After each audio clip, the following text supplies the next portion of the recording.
Well एक latest news मैं आपको बताना चाहता हूँ, जनता को बताना चाहता हूँ।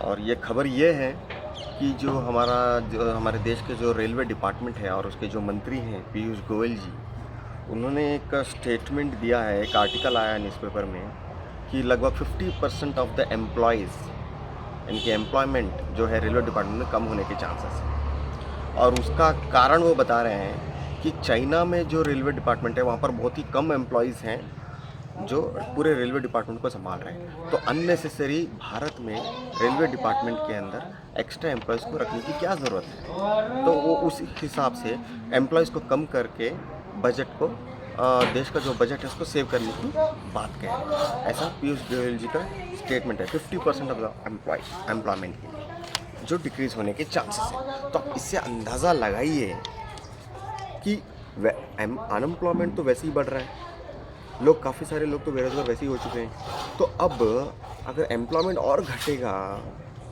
तो इससे तो सोच सकते हैं कि आने वाले दिनों में लोगों को कितनी परेशानियां का सामना करना पड़ सकता है। लोगों को ज़बरदस्ती वीआरएल रिटायरमेंट दे दिया जा रहा है, कुछ न कुछ ऑफर्स फैसिलिटीज़ देके उनको जल्दी रिटायरमेंट करवा दिया जा रहा है।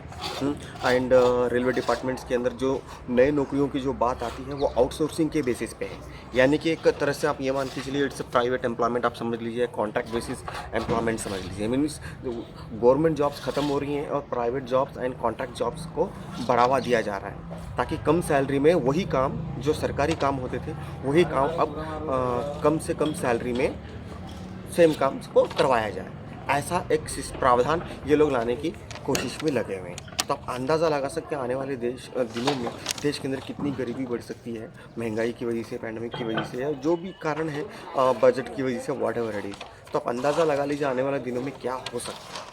तो बस यही बात जनता के सामने रखना चाहता था कि आपको देखना है कि देश को किस ओर लेके जाना है, बेरोज़गारी की तरफ लेके जाना है या बेरोज़गारी से बचना है। ये जो डिसीज़न है ये जनता को तय करना है अपनी वोट की ताकत से, है, क्योंकि इसके अलावा कोई रास्ता नहीं है। क्योंकि कांग्रेस की सरकार और बीजेपी की सरकार में देश में कंपनीज़ का प्राइवेटाइजेशन हुआ है, प्राइवेटाइजेशन को बढ़ावा मिला है, सरकारी नौकरियां घटी हैं, ऐसे काफ़ी सारी समस्याएं हैं। बाकी अब जनता होशियार है, जनता खुद तय करे कि क्या करना है।